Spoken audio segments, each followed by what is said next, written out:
আজকের ভিডিওটা হাদি ভাইকে নিয়ে। আজকে অনেক দিন পরে হাদি ভাইকে নিয়ে ভিডিও বানাইতেছি।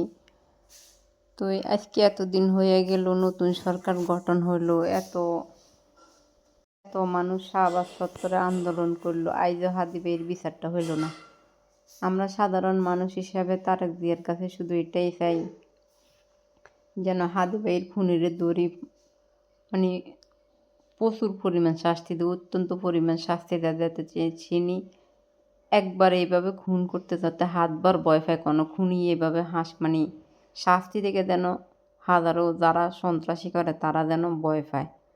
হাদি হত্যার বিচারটা যেন সুস্থভাবে হয়, তারেক জিয়ার কাছে আমাদের এটাই আবেদন। উনি দেশের জন্য অনেক লড়ছে, জুলাই আন্দোলন আপনাদেরকে আনিয়ে দিছে, আপনারা এখন ওনাদের কারণে সংসদে উঠছেন। তো ওনাদের খুনের বিচারগুলো যাতে হয়, আর যারা আছে তাদেরকে যেন নিরাপত্তা দেওয়া হয়, দেশটা যাতে সুন্দরভাবে চলে, এটাই।